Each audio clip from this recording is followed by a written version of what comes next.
මේ වීඩියෝ එකෙන් ඔයාලගේ Epson L3210 කියන printer එකට කොහොමද ink fill කරගන්න කියලා තමයි කියලා දෙන්නේ. ඉස්සලා අපි මේ unpack කරමු මේ ink bottle ටිකේ මේ cover ටික. ඉතින් මේකේ colors වර්ග හතරක් තියෙනවා. ඒ කියන්නේ bottle වර්ග හතරක් තියෙනවා. පළවෙනි එක තමයි black එක. මේක BK කියලා හඳුන්වනවා. ඊට පස්සේ cyan කියලා එකක් තියෙනවා. මේක C අකුරෙන් හඳුන්වනවා. ඊට පස්සේ magenta කියලා එකක් තියෙනවා. මේක M අකුරෙන් හඳුන්වනවා. yellow කියලා තියෙනවා. මේක Y අකුරෙන් හඳුන්වනවා. ඉතින් දැන් ඔයාගේ printer එකේ තියෙනවා මෙන්න මේ විදිහට cup එකක්. මේ cup එක අපි open කරගන්නවා. ඒකේ ඔයාලට බලා ගන්න පුළුවන් colors ටික. ඒකේ ගහලා තියෙනවා BK C M Y කියන ඒ අදාළ bottle එකේ color එකට match වෙන විදිහට අපි ඉස්සලා මේ black color එක ගමු.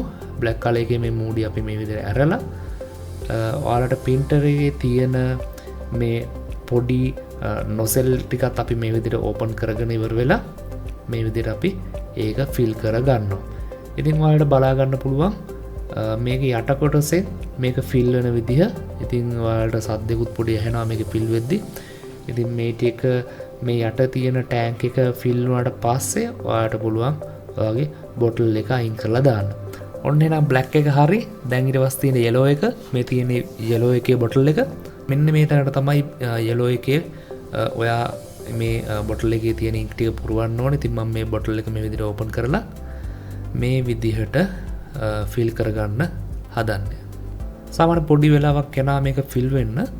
හරි yellow එකත් ඉවරයි. අපි ඊට පස්සේ magenta එක ගමු. ඉතින් magenta එකේ bottle එක මේ විදිහට open කරලා magenta එකක් මෙන්න මේ තියෙන color එකට අදාළ එකේ අපි ඒක fill කරගන්නවා.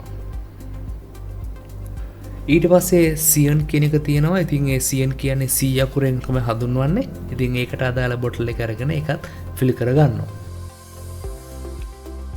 ඉතින් මේ විදිහට තමයි bottle හතරම අපි fill කරගත්තේ. දැන් ඔන්න ink එකේ සම්පූර්ණම bottle එක කියන්නේ colors හතරම දැන් full වෙලා තියෙන්නේ. දැන් කරන්න තියෙන්නේ මේ ink එකේ මේ nozzle ටික මේ ටික වහලා main cup එකක් මේ විදිහට වහන්න ඕනේ. ඉතින් ওই විදිහට තමයි ඔයාලගේ print එකට ink fill කරන්න. ඉතින් මේ වගේ තවත් videos තියෙනවා මගේ channel එකේ. ඉතින් ඒවත් බලන්න. එහෙනම් thank you බැලුවට video එක. ඉතින් මතක ඇතුව YouTube channel එක subscribe කරන්න.